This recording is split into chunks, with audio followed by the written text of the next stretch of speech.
जय हिंद दोस्तों। इस वीडियो में हम इंफ्रास्ट्रक्चर यानी कि आधारभूत संरचना के बारे में विस्तार से अध्ययन करेंगे। तो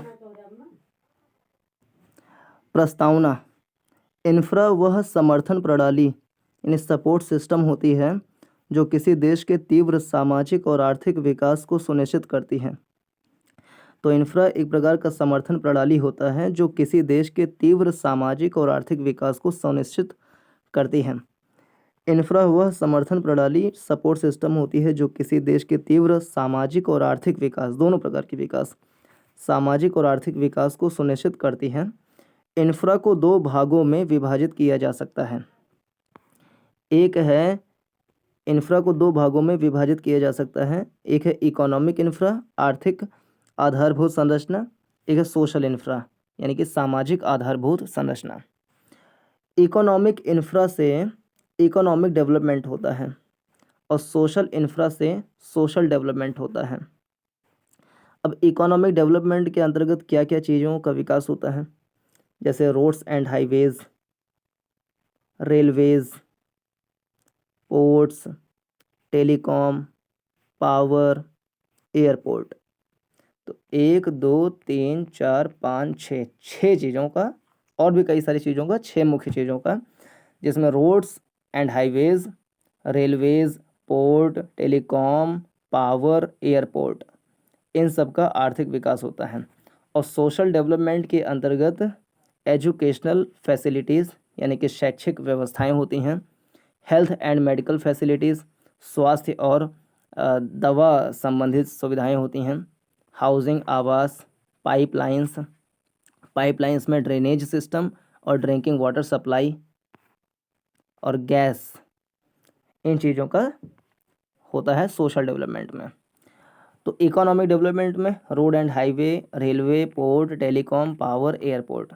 सोशल डेवलपमेंट में education, health, housing, pipeline. Education, health, housing, pipeline. Pipeline में ड्रेनेज, ड्रिंकिंग और gas, DDG, drainage, drinking, gas, drinking water और गैस। अगला चीज़, इकोनॉमिक इंफ्रा से सोशल डेवलपमेंट होता है और सोशल इंफ्रा से इकोनॉमिक डेवलपमेंट होता है। ये भी दोनों एक दूसरे के पूरक हैं, अलग अलग नहीं हैं। प्रसिद्ध अर्थशास्त्री हर्षमैन के अनुसार इंफ्रा वह एसओसी यानी सोशल ओवरहेड कैपिटल होती है जिसकी कमी से प्राथमिक, द्वितीयक और तृतीयक गतिविधियां ठीक से निष्पादन नहीं कर पाती हैं। तो प्राथमिक, द्वितीयक और तृतीयक क्षेत्रकों का सही प्रकार से निष्पादन हो, इसके लिए इंफ्रा का होना जरूरी है। तो इंफ्रा वह सोशल ओवरहेड कैपिटल होती है जिसकी कमी से प्राथमिक, द्वितीयक और तृतीयक गतिविधियां ठीक से निष्पादन नहीं कर पाती हैं। आर्थिक सर्वेक्षण 2018-19 के अनुसार किसी भी देश के सामाजिक आर्थिक कायापलट के लिए यह जरूरी है कि सभी लोगों को इंफ्रा सेवाएं, आर्थिक सर्वेक्षण 2018-19, आर्थिक सर्वेक्षण 2018-19 के अनुसार किसी भी देश के सामाजिक आर्थिक कायापलट के लिए यह जरूरी है कि सभी लोगों को इंफ्रा सेवाएं इंक्लूसिव यानी समावेशी और सस्टेनेबल यानी टिकाऊ ढंग से उपलब्ध हों। तो इसे हम कोट कर सकते हैं कि आर्थिक सर्वेक्षण 2018-19 के अनुसार किसी भी देश के सामाजिक आर्थिक कायापलट के लिए यह जरूरी है कि सभी लोगों को इंफ्रा सेवाएं समावेशी और टिकाऊ ढंग से उपलब्ध हों। इसके पहले हर्षमैन के अनुसार किसी भी देश के प्राथमिक, द्वितीयक और तृतीयक क्षेत्र के विकास के लिए इंफ्रास्ट्रक्चरल विकास का होना जरूरी है।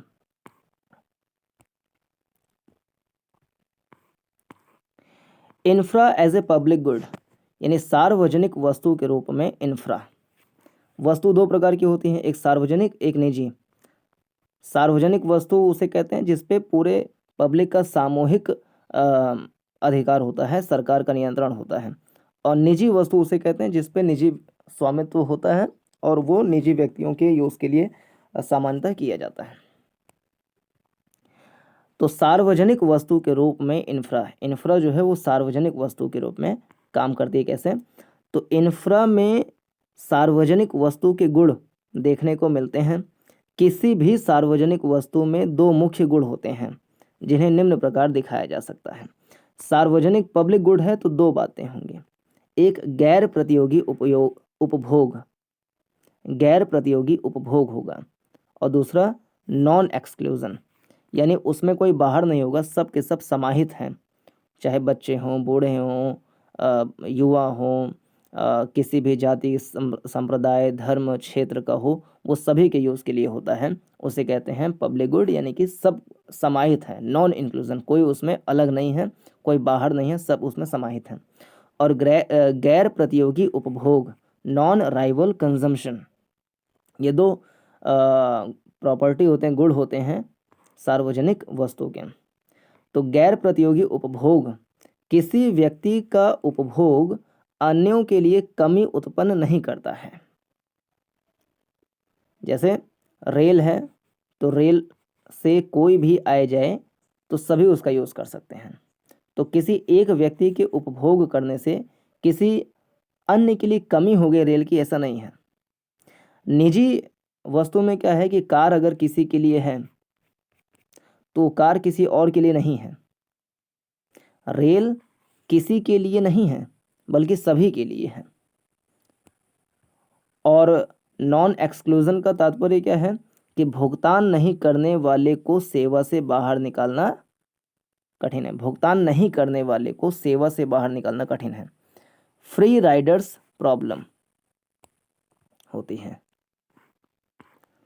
यह ध्यान देने योग्य है कि इंफ्रा विकास में निजी क्षेत्र की भागीदारी को बढ़ावा देने के लिए नॉन एक्सक्लूजन के गुण को समाप्त कर देती है। यह ध्यान देने योग्य है कि इंफ्रा विकास में निजी क्षेत्र की भागीदारी को बढ़ावा देने के लिए नॉन एक्सक्लूजन के गुण को समाप्त कर देती है। ऐसी स्थिति में संबंधित इंफ्रा सेवाएं सेमी पब्लिक गुड के रूप में का रूप ले लेती हैं। यानी वही कि नॉन इंक्लूजन किसी को बाहर नहीं किया जा सकता है, लेकिन अगर पब्लिक प्राइवेट पार्टनरशिप होगा तो उसमें प्रबंधन निजी संस्थानों के हाथों में होगा, तो वो अगर भुगतान नहीं करती हैं कोई कस्टमर तो उनको सेवाएं देने से मना कर सकता है। इंफ्रा और गरीबी निवारण या समावेशी विकास, मेंस 2021 में पूछा गया ऐसा क्वेश्चन। तो इंफ्रास्ट्रक्चर से या आधारभूत संरचना से, आधारिक संरचना से, मूलभूत आधारिक संरचना से गरीबी निवारण कैसे होता है। जैसे भूमि सुधार करने से, हमने देखा था पिछली वीडियो में, भूमि सुधार करने से गरीबी निवारण होता है, कृषि उत्पादकता बढ़ती है और सामाजिक न्याय होता है। ऐसे इंफ्रा से गरीबी निवारण होती है, इंफ्रा से समावेशी विकास होता है। यह ध्यान देने योग्य है कि इंफ्रा महत्वपूर्ण रूप से गरीबी को कम कर सकती है। ये बात कहा गया है voices of the poor world bank. तो वर्ल्ड बैंक की वॉइसेस ऑफ द पुअर में कहा गया है कि इंफ्रा महत्वपूर्ण रूप से गरीबी को कम कर सकती है। तो इतना नहीं, वर्ल्ड बैंक के अनुसार इंफ्रा महत्वपूर्ण रूप से गरीबी को कम कर सकती है। तो इंफ्रा और गरीबी में क्या संबंध है, तो संदर्भ है वर्ल्ड बैंक का मानना है कि इंफ्रा के विकास से गरीबी में कमी लाई जा सकती है। इंफ्रा गरीबी को प्रत्यक्ष और अप्रत्यक्ष दोनों प्रकार से गरीबी को दूर कर सकती है।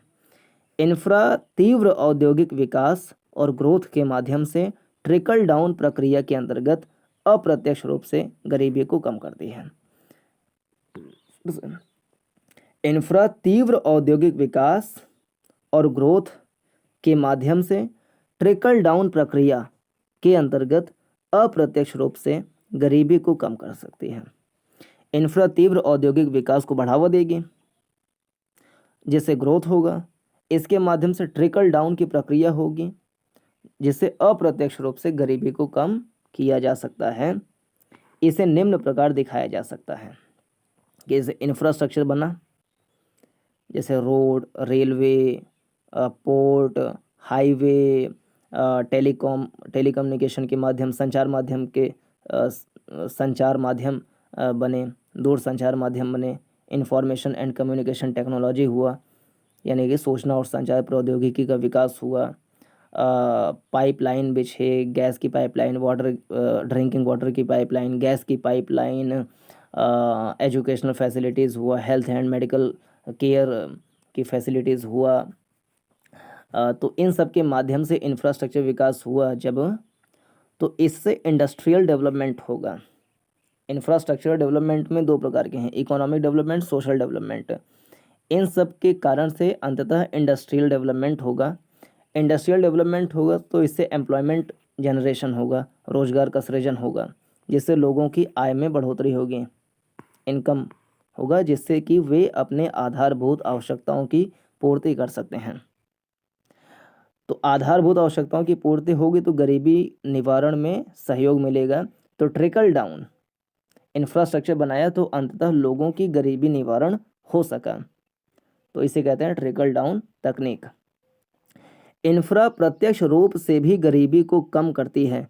इंफ्रा के माध्यम से निर्धन लोगों की वस्तु और साधन बाजारों तक पहुंच का विस्तार होता है। इंफ्रा प्रत्यक्ष रूप से भी गरीबी को कम करती है। इंफ्रा के माध्यम से निर्धन लोगों की वस्तु और साधन बाजारों तक पहुंच का विस्तार होता है। वस्तु और साधन बाजार निर्धन लोगों के लिए कार्य करने लगते हैं। कि गांव में सब्जी का उत्पादन किया, किसी ने फल का उत्पादन किया, तो उसे बाजार तक पहुंचाने के लिए अगर रोड का कनेक्शन है, मंडी तक पहुंचाने के लिए हाईवे का कनेक्शन है, या दुग्ध उत्पादन हुआ, डेयरी उत्पाद बनाया, डेयरी उत्पाद हुआ, उसे किसी अन्य शहर में लेकर जाना है, तो किसान रेल जैसी अवधारणा जो भारत सरकार चलाई, उसके माध्यम से एक शहर से दूसरे शहर आराम से दुग्ध उत्पादों को पहुंचाया जा सकता है, जिससे किसानों को अंततः फायदा होगा। विश्व बैंक का एक और कहना था कि इंफ्रा के विकास से गरीबी निवारण होती है। हर्षमैन का कहना था कि इंफ्रा के विकास से प्राथमिक और द्वितीयक और तृतीयक क्षेत्रों का विकास होता है। फिर आर्थिक सर्वेक्षण 2018-19 का कहना था, उसका क्या कहना था देखते हैं। आर्थिक सर्वेक्षण 2018-19 का कहना था कि किसी भी देश के सामाजिक आर्थिक कायापलट के लिए यह जरूरी है कि सभी लोगों को इंफ्रा सेवाएं समावेशी और टिकाऊ रूप में उपलब्ध हों। फिर विश्व बैंक की एक report poverty in south Asia में यह बताया गया कि भारत में परिवहन सुविधाओं के विकास के कारण निम्न जातियों के लोगों की गरीबी में अधिक तेज गति से गिरावट आई है। तो विश्व बैंक की एक report poverty in south Asia में यह बताया गया कि भारत में परिवहन सुविधाओं के विकास के कारण निम्न जातियों के लोगों की गरीबी में अधिक तेज गति से गिरावट आई है। फिर से विश्व बैंक की एक report poverty in south Asia, विश्व बैंक की एक report poverty in south Asia में यह बताया गया कि भारत में परिवहन सुविधाओं के विकास के कारण निम्न जातियों के लोगों की गरीबी में अधिक तेज गति से गिरावट आई है। भारत में इंफ्रा विकास में निजी क्षेत्र की भूमिका क्या है? भारत में विश्व स्तरीय इंफ्रा के निर्माण में बड़ी मात्रा में निवेश की आवश्यकता है। आर्थिक सर्वेक्षण 2018-19 के अनुसार एक बात क्या थी कि किसी भी देश में सामाजिक और आर्थिक कायापलट के लिए इंफ्रा का होना जरूरी है। और इंफ्रा कैसा होना चाहिए? टिकाऊ और समावेशी होना चाहिए। फिर आगे फिर एक बार यहाँ पे कि भारत में विश्व स्तरीय इंफ्रा के निर्माण में बड़ी मात्रा में निवेश की आवश्यकता है, और निवेश बड़ी मात्रा में सरकार और निजी दोनों करते हैं। निजी की भी भागीदारी बढ़ाने की आवश्यकता है भारत में।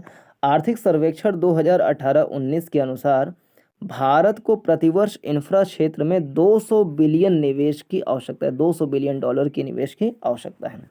तो ये हम कोट कर सकते हैं कहीं ना कहीं कई स्थानों पर, जैसे कि किसी भी इंफ्रास्ट्रक्चर की बात हो, गरीबी के निवारण की बात हो, रोड डेवलपमेंट की बात हो, रेलवे डेवलपमेंट की बात हो, सोशल डेवलपमेंट की बात हो, किसी भी प्रकार के बातें हों, उसमें हम इसे डाल सकते हैं कि आर्थिक सर्वेक्षण 2018-19 के अनुसार भारत को प्रतिवर्ष इंफ्रा क्षेत्र में $200 बिलियन के निवेश की आवश्यकता है। आर्थिक सर्वेक्षण 2018-19 के अनुसार भारत को प्रतिवर्ष इंफ्रा क्षेत्र में $200 बिलियन की निवेश की आवश्यकता है। एक बात और, विश्व बैंक की एक रिपोर्ट के अनुसार गरीबी निवारण के लिए इंफ्रा की महत्वपूर्ण भूमिका होती है। विश्व बैंक के poverty in south Asia report के अनुसार भारत में परिवहन सुविधाओं के विकास के कारण निम्न जातियों के आर्थिक उन्नयन में मतलब महत्वपूर्ण योगदान दिया है। फिर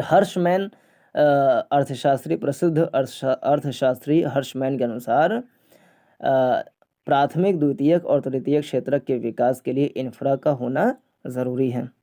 ऐसे ही आर्थिक सर्वेक्षण 2018-19 के अनुसार भारत को प्रतिवर्ष इंफ्रा क्षेत्र में $200 बिलियन निवेश की आवश्यकता है। दिसंबर 2019 में जारी की गई NIP यानी नेशनल इंफ्रास्ट्रक्चर पाइपलाइन के लिए 5 वर्ष यानी 2020 से 25 की अवधि के लिए 111 लाख करोड़ के निवेश का लक्ष्य रखा गया है। तो दिसंबर 2019 में जारी की गई NIP के लिए 5 वर्ष की अवधि के लिए 111 लाख करोड़ के निवेश का लक्ष्य रखा गया है। तो NIP नेशनल इंफ्रास्ट्रक्चर पाइपलाइन जो कि 2020 से 25 तक 5 सालों में लक्ष्य को प्राप्त करना है, भारत सरकार ने लक्ष्य रखा है कि 111 लाख करोड़ रुपए का निवेश किया जाएगा NIP में। राजकोषीय बाधाओं के कारण सरकार द्वारा निवेश के इस लक्ष्य को प्राप्त नहीं किया जा सकता है। राजकोषीय बाधाओं के कारण सरकार द्वारा निवेश के इस लक्ष्य को प्राप्त नहीं किया जा सकता है। ऐसी अवस्था में देश की इंफ्रा विकास में निजी निवेश की भूमिका महत्वपूर्ण हो जाती है। तो निजी क्षेत्र की भूमिका आवश्यक क्यों है? क्योंकि एक एग्जाम्पल के रूप में देखें, या आर्थिक सर्वेक्षण 2018 के अनुसार 2018-19 17-18 के अनुसार देखा जाए,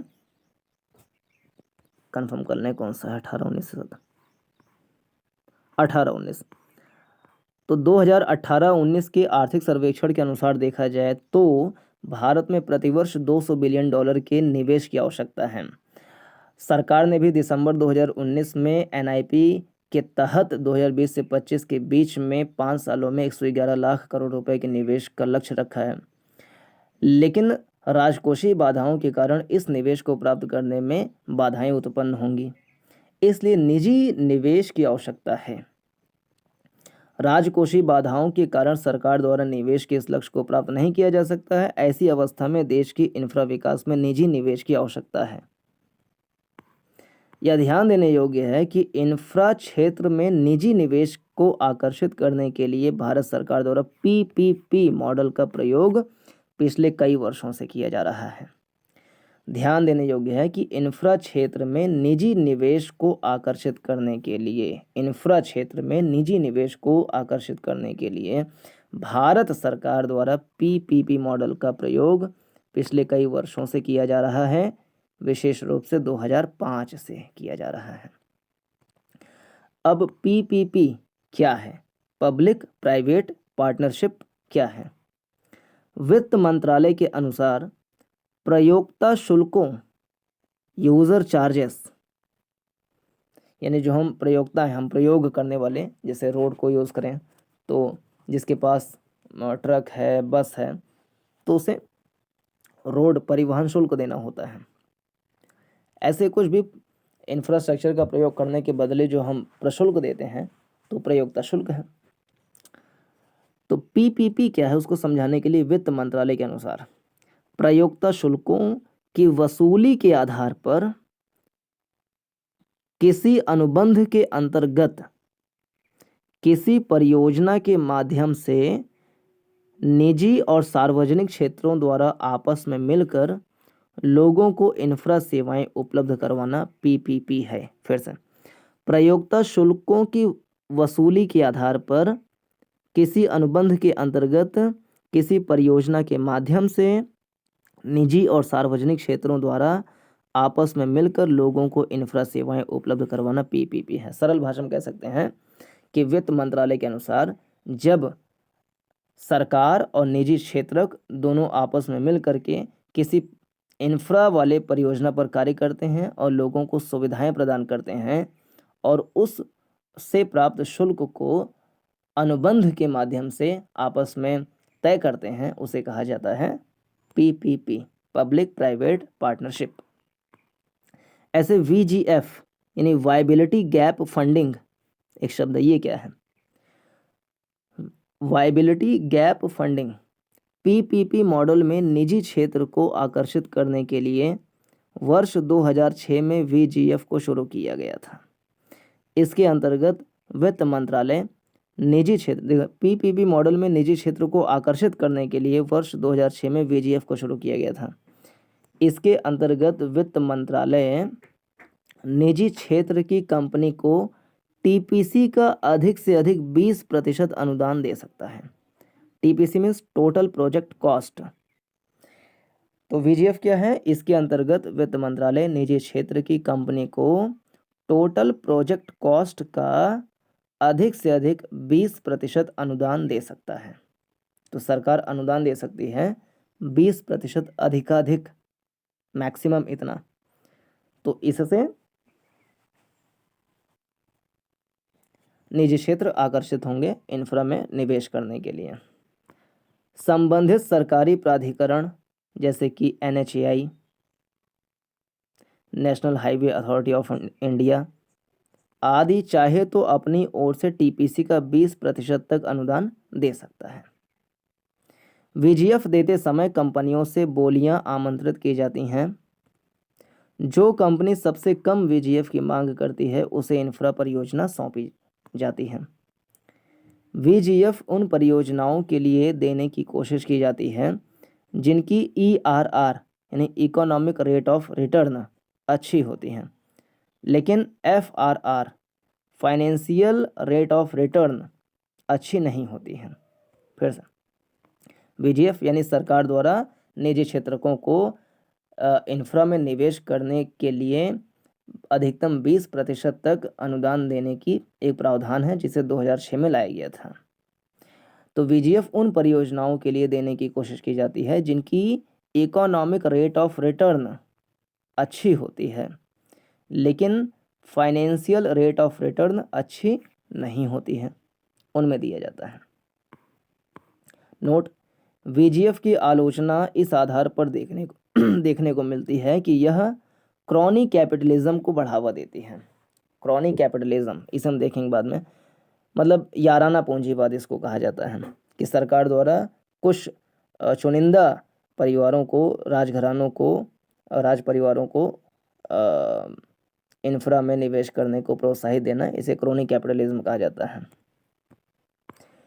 पीपीपी मॉडल में संबंधों का सामान्य ढांचा, इसे एक चित्र की सहायता से दिखाया जा सकता है। जैसे गवर्नमेंट अथॉरिटी है, for example national highway authority of India NHAI, तो ये पीपीपी का एग्रीमेंट तैयार करेगी जिसमें प्राइवेट कंपनी को लिया जाएगा। इस प्राइवेट कंपनी को लोन दिया जाएगा और इक्विटी कैपिटल दिया जाएगा। फिर ये कंस्ट्रक्शन करेगी इंफ्रा का, उसका ऑपरेशन करेगी और उसका मेंटेनेंस करेगी। SPV means special purpose vehicle. तो ये है तरीका। पीपीपी के कुछ प्रमुख उप मॉडल, एक है डीबी यानी डिज़ाइन एंड बिल्ड, यानी सरकार ने अनुबंध निकाला खाली इसलिए कि आप डिज़ाइन करिए और बनाइए, फिर सरकार को सौंप दीजिए। तो इसमें भी प्राइवेट पार्टी तो आ ही गई, लेकिन उसका रोल खाली डिज़ाइन एंड बिल्ड तक का है। निजी क्षेत्र की कंपनी इंफ्रा परियोजना की केवल डिज़ाइनिंग और निर्माण करती है, तो उसे कहते हैं डिज़ाइन एंड बिल्ड, खत्म कहानी। फिर सरकार को दे दी तो सरकार और निजी क्षेत्र दोनों मिल करके काम कर ले। डिज़ाइन और बिल्डिंग का काम निजी क्षेत्र ने किया और उसका परिचालन का कार्य, मेंटेनेंस का कार्य सरकार ने किया। फिर एक है DBO, design build and operate. इसमें डिज़ाइनिंग और निर्माण के बाद इंफ्रा परियोजना सरकार को सौंप दी जाती है, लेकिन सरकार द्वारा पुनः उस परियोजना को एक निश्चित समयावधि के लिए संचालन हेतु निजी क्षेत्र की कंपनी को लीज पर लिया जाता है, ताकि वह अपने निवेश की वसूली कर सकें, उनको नुकसान ना हो। फिर एक है BOT, तो एक है डिज़ाइन एंड बिल्ड, फिर डिज़ाइन बिल्ड एंड ऑपरेट, फिर है बिल्ड, डिज़ाइन ना करो, बिल्ड से बिल्ड ऑपरेट एंड ट्रांसफ़र। बनाओ, कुछ समय तक लीज पर लेकर के ऑपरेट करो, ताकि अपने निवेश जो किया है उसको निकाल सको और फिर सरकार को ट्रांसफ़र कर दो। तो यह BOT, build operate and transfer. इसमें या इसे बूट यानी build own operate and transfer भी कहा जाता है। इस मॉडल में निजी क्षेत्र की कंपनी परियोजना का स्वामित्व अपने पास रखते हुए संचालन करती है। परियोजना का स्वामित्व अपने पास रखते हुए संचालन करती है। निश्चित समयावधि के पूरा होने पर स्वामित्व सरकार को सौंप दी जाती है। इसके अंतर्गत निम्न 2 मॉडल होते हैं। बिल्ड ऑपरेट एंड ट्रांसफ़र में भी 2 मॉडल हैं। एक BOT, TOII, toll, TOLL, toll. इसमें प्रयोक्ता शुल्कों की वसूली कंपनी द्वारा की जाती है। इसमें प्रयोक्ता शुल्कों की वसूली कंपनी द्वारा की जाती है। और एक है BOT, एन्युटी। इसमें कंपनी को सरकार द्वारा वार्षिक भुगतान किए जाते हैं। नोट, भारत में BOT मॉडल सबसे लोकप्रिय मॉडल है। केंद्र सरकार की 2/3 PPP परियोजनाएं इसी मॉडल पर आधारित हैं। फिर चौथा है LDO, यानी lease develop and operate. Lease पे लो, उसका डेवलपमेंट करो और ऑपरेट करो। इस मॉडल में किसी नई इंफ्रा परियोजना का निर्माण नहीं किया जाता है। तो पहला था डिज़ाइन एंड बिल्ड, दूसरा था डिज़ाइन बिल्ड एंड ऑपरेट, तीसरा था बिल्ड ऑपरेट एंड ट्रांसफ़र, फिर था फिर है इस समय लीज डेवलप एंड ऑपरेट, यानी ना डिज़ाइन करो ना बिल्ड करो, सीधा लीज पे लो, डेवलप करो, ऑपरेट करो। इसमें किसी पहले से चल रही इंफ्रा परियोजना के आधुनिकीकरण में निजी क्षेत्र की निवेश किया जाता है। किए गए निवेश की वसूली के लिए सरकार द्वारा उस परियोजना को एक निश्चित समयावधि के लिए निजी क्षेत्र की कंपनी को लीज पर दिया जाता है। PPP मॉडल के संभावित लाभ। तो PPP मॉडल के संभावित लाभ क्या हैं? पहला, लाभ में 5 लाभ हैं। देश के संसाधनों की बचत होती है, क्योंकि मुनाफों को अधिकतम करने के लिए निजी क्षेत्र लागतों को न्यूनतम करने की कोशिश करता है, तो इससे बचत होती है। निजी क्षेत्र पर वित्तीय जोखिम अधिक होती है, इसलिए वह परियोजनाओं को समय पर पूरा करने की कोशिश करता है। इसके कारण लोगों को समय पर इंफ्रा सेवाएं उपलब्ध हो जाती हैं, तो बचत हो गया, समय पर काम हो गया। निजी और सार्वजनिक क्षेत्रों के आपस में मिलने से वित्तीय संसाधनों, अनुभवों, ज्ञान, तकनीकियों आदि का स्तर ऊंचा हो जाता है, जिसके कारण इंफ्रा सेवा की गुणवत्ता में सुधार होता है। फिर है निजी क्षेत्र की सहभागिता के कारण सार्वजनिक प्रबंधन, निर्माण, संचालन, रखरखाव आदि कार्यों से मुक्त हो जाता है। निजी क्षेत्र की सहभागिता के कारण सार्वजनिक प्रबंधन, निर्माण, संचालन, रखरखाव आदि कार्यों से मुक्त हो जाता है, जिसके कारण वह अन्य महत्वपूर्ण मुद्दों पर ध्यान दे सकता है, जैसे कि निष्पादन पर नजर रखना आदि। निजी क्षेत्र के योगदान के कारण सरकारी धन की बचत होती है। जिसका प्रयोग वह उन क्षेत्रों के इंफ्रा विकास में कर सकता है जिसमें निजी क्षेत्र की रुचि नहीं होती है, जैसे कि पहाड़ी क्षेत्र पर विकास करना। उपर्युक्त के बावजूद पीपीपी मॉडल से कई चुनौतियां भी उपस्थित होती हैं, जैसे कि सार्वजनिक संपत्तियों पर सार्वजनिक नियंत्रण ढीला हो जाता है, निजी क्षेत्र की कंपनियों को कई प्रकार की छूटें देनी होती हैं, जिससे सरकार की जन कल्याणकारी मुद्दों पर पकड़ कम हो जाती है। दूसरा, सरकारी क्षेत्र पर कई प्रकार की अप्रत्याशित जोखिमों के आने का डर बना रहता है। चूंकि सरकार जनता के प्रति अधिक जवाबदेह होती है, इसलिए वह इन जोखिमों से नहीं बच पाती है।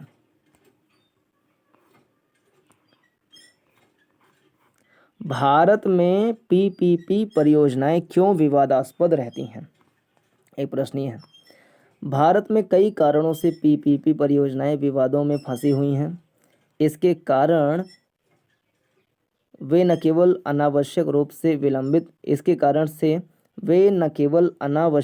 से विलंबित हो जाती हैं, बल्कि उनकी टीपीसी यानी टोटल प्रोजेक्ट कॉस्ट भी बढ़ जाती हैं। और वीजीएफ क्या था? टीपीसी का 20% अनुदान देना निजी क्षेत्र को, ताकि वो आकर्षित हो सकें। भारत में पीपीपी परियोजनाओं के विवादास्पद होने के पीछे निम्न कारणों को मुख्य रूप से उत्तरदायी माना जा सकता है। पहला, आक्रामक बोली एग्रेसिव बिडिंग के कारण प्राप्त होने वाले राजस्व तथा टीपीसी के बारे में ठीक से अनुमान नहीं लगा पाना। टीपीसी मीन्स क्या था? Total project cost. तो आक्रामक बोली के कारण, एग्रेसिव बिडिंग के कारण प्राप्त होने वाले राजस्व तथा टोटल प्रोजेक्ट कॉस्ट के बारे में ठीक से अनुमान नहीं लगा पाना। इसके कारण निजी कंपनियां परियोजनाओं को बीच में ही छोड़ने की कोशिश करती हैं, जैसा कि दिल्ली एयरपोर्ट मेट्रो के मामले में देखा गया है। दूसरा, पीपीपी मॉडल में रिस्क शेयरिंग जोखिम वितरण के उचित मॉडल का लागू नहीं हो पाना। निजी क्षेत्र वित्तीय जोखिम उठाने में अधिक सक्षम होता है, लेकिन भारत में उस पर भूमि अधिग्रहण, पर्यावरण और वानिकी संबंधी अनुमतियां प्राप्त करना आदि जोखिमें भी डाल दी जाती हैं। भारत में पीपीपी अनुबंध से जुड़ी शर्तों का रीनेगोशिएशन यानी उनमें बदलाव नहीं हो पाना, इससे विवाद निलंबित होते रहते हैं। चौथा, भारत में सभी पीपीपी परियोजनाओं के लिए एक समान एमएलए यानी मॉडल कंसेशन एग्रीमेंट लागू होना, इससे परियोजना विशिष्ट समस्याओं का समाधान नहीं हो पाता है। पांचवा, प्रयोक्ता शुल्कों का स्तर और इंफ्रा सेवा की गुणवत्ता के अपेक्षित स्तर में अंतर, कि प्रयोक्ता शुल्क कम है और इंफ्रा जो सेवा है वो ज़्यादा है।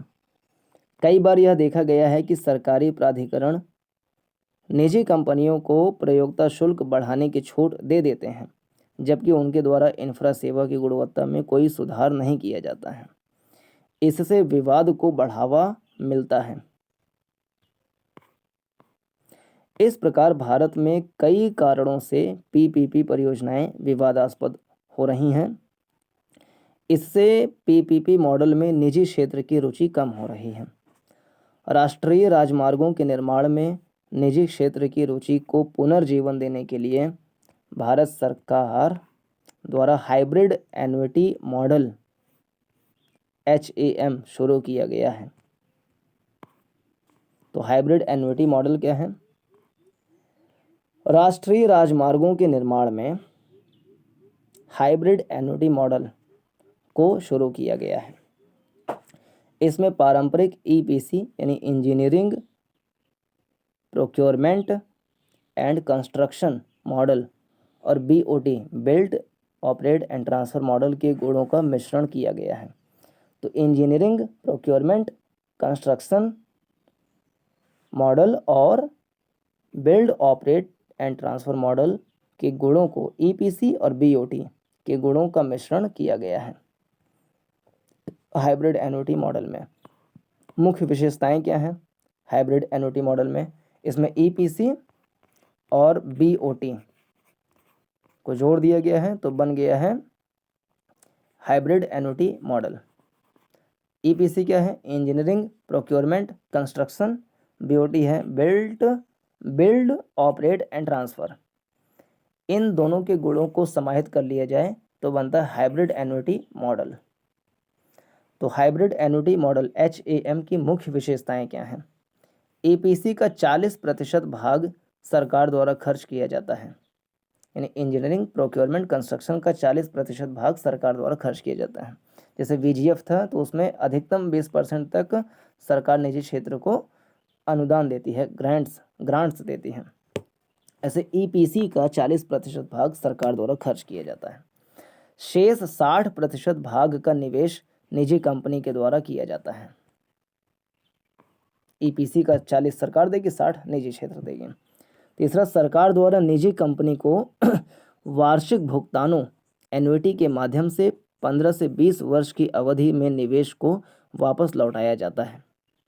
सरकार द्वारा निजी कंपनी को वार्षिक भुगतानों के माध्यम से 15 से 20 सालों में की अवधि में निवेश को वापस लौटाया जाता है। प्रयोक्ता शुल्कों की वसूली सरकार द्वारा की जाती है। हाइब्रिड एन्युटी मॉडल में सरकार प्रयोक्ता शुल्कों की वसूली करती है। पांचवा, भूमि अधिग्रहण सरकार द्वारा किया जाता है। पर्यावरण और वानिकी संबंधी अनुमतियों का प्रबंधन सरकार द्वारा किया जाता है। मुद्रास्फीति और परिवहन की जोखिमें सरकार द्वारा वहन की जाती हैं। तो सरकार का इसमें रोल ज़्यादा है। इस प्रकार इस मॉडल में PPP मॉडल से जुड़ी कई समस्याओं का समाधान प्रस्तुत किया गया है। अतः इस बात की अपेक्षा की जा सकती है कि राष्ट्रीय राजमार्गों के निर्माण में निजी क्षेत्र की रुचि बढ़ेगी HAM के कारण। फिर से देखें, HAM में दो बातें हैं, एक है EPC, एक है BOT बराबर HAM। EPC है इंजीनियरिंग, प्रोक्योरमेंट, कंस्ट्रक्शन। BOT है build operate and transfer. HAM है हाइब्रिड एन्युटी मॉडल। इसमें खास बात यह है कि सरकार EPC का 40% सरकार देती है, 60% निजी क्षेत्र देती है। और प्रशुल्क प्रयोक्ता शुल्क क्या होगा? सरकार तय करेगी। भूमि अधिग्रहण सरकार तय करेगी और पर्यावरण संबंधी जो क्लियरेंस है सरकार करेगी। सारा उसका दायित्व सरकार का है। तो इससे निजी क्षेत्रकों को आसानी हो जाती है। तो HAM जो है हाइब्रिड एन्युटी मॉडल ये सही है। और 15 से 20 सालों में साल दर साल के रूप में सरकार निजी क्षेत्र के निवेश को वापस करती जाती है। एक है TOT model, toll operate and transfer model. Bharat में पहले से चल रहे राष्ट्रीय राजमार्गों के मौद्रीकरण मोनेटाइजेशन के लिए इस मॉडल को लाया गया है। भारत में पहले से चल रहे राष्ट्रीय राजमार्गों के मौद्रीकरण के लिए इस मॉडल को लाया गया है। Toll operate and transfer, toll low, operate करो, ट्रांसफर करो सरकार को। इस मॉडल के अंतर्गत निजी क्षेत्र की कंपनियों को पहले से चल रहे राष्ट्रीय राजमार्गों को 30 वर्षों के लिए एक निश्चित राशि के पूर्व भुगतान अप फ्रंट पेमेंट के आधार पर सौंपा जाता है। निजी कंपनियों द्वारा 30 वर्ष की अवधि में संबंधित राष्ट्रीय राजमार्गों का संचालन किया जाता है और प्रयोक्ता शुल्कों की वसूली की जाती है। 30 वर्ष की अवधि पूरी होने पर उन्हें सरकार को सौंप दी जाती है। यह टोल ऑपरेट एंड ट्रांसफर। इस मॉडल से प्राप्त होने वाली राशि का निवेश सरकार द्वारा नई इंफ्रा परियोजनाओं के निर्माण में किया जाता है, जिन्हें फिर से मौद्रीकरण के लिए निजी क्षेत्र को दिया जा सकता है। इस प्रकार यह प्रक्रिया अनवरत चल सकती है। इसे एसेट रिसाइकलिंग या कैपिटल रिसाइकलिंग कहा जाता है। फिर NIP क्या है? National infrastructure pipeline. अर्थ 5 वर्ष की अवधि में लाई जाने वाली सामाजिक और आर्थिक इंफ्रा परियोजनाओं का एक समूह है ये NIP। समयावधि 2020 से 2025 तक। इंडिया इन्वेस्टमेंट ग्रिड बनाया गया है। इंफ्रा परियोजनाओं की प्रगति के बारे में रियल टाइम जानकारी देने वाली वेबसाइट है ये। इंफ्रा परियोजनाओं की प्रगति के बारे में रियल टाइम जानकारी देने वाली वेबसाइट का नाम है इंडिया इन्वेस्टमेंट ग्रिड। इसमें एनआईपी में भागीदारी कैसे होगा? तो केंद्र का 39%, राज्य का 40%, निजी का 21%। तो केंद्र 39, राज्य 40, निजी क्षेत्र 21% की भागीदारी होगी। 39, 40, 21। सेक्टोरल डिस्ट्रीब्यूशन कैसा है प्रोजेक्ट का? तो एनर्जी में 24% का निवेश होगा, रोड में 18% का, अर्बन शहरों में 17% का, रेलवे में 12% का।